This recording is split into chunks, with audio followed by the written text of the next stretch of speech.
বৃন্দাবনের পাশ দিয়ে বয়ে যেত যমুনা নদী, কিন্তু হঠাৎ দেখা গেল যমুনার একটি নির্দিষ্ট অংশের জল বিষাক্ত হয়ে উঠেছে।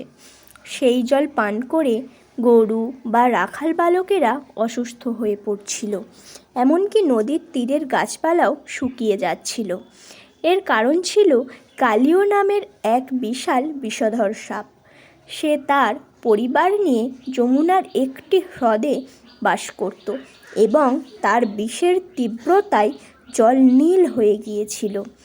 একদিন শ্রীকৃষ্ণ বল খেলতে খেলতে ইচ্ছে করেই বলটি যমুনার সেই বিষাক্ত জলে ফেলে দেন। বল উদ্ধারের নাম করে তিনি কদম্ব গাছ থেকে বিষাক্ত জলে ঝাঁপ দেন। জলে নামা মাত্রই কালীয় নাগ তাকে আক্রমণ করে এবং তার বিশাল শরীর দিয়ে কৃষ্ণকে জড়িয়ে ধরে। বৃন্দাবনবাসী ভয়ে কান্নাকাটি শুরু করে দেন, কিন্তু কৃষ্ণ ছিলেন শান্ত। তিনি ধীরে ধীরে নিজের শরীর বড় করতে শুরু করেন, ফলে কালীয়র বাঁধন আলগা হয়ে যায়। এরপর কৃষ্ণ কালীয়র ফণার ওপর উঠে নৃত্য শুরু করেন। কৃষ্ণের পায়ের চাপে কালীয় নিস্তেজ হয়ে পড়ে এবং বিষ উকড়ে দিতে থাকে। কালীয়র স্ত্রীরা তখন কৃষ্ণের কাছে ক্ষমা প্রার্থনা করেন।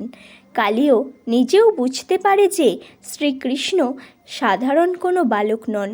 তখন কৃষ্ণ তাকে আদেশ দেন, তুমি এই নদী ত্যাগ করে সমুদ্রে চলে যাও। তোমার ফণায় আমার পায়ের ছাপ দেখে গরুর তোমাকে আর আক্রমণ করবে না। কালীয় যমুনা ছেড়ে চলে যায় এবং যমুনার জল আবার স্বচ্ছ ও নির্মল হয়ে ওঠে।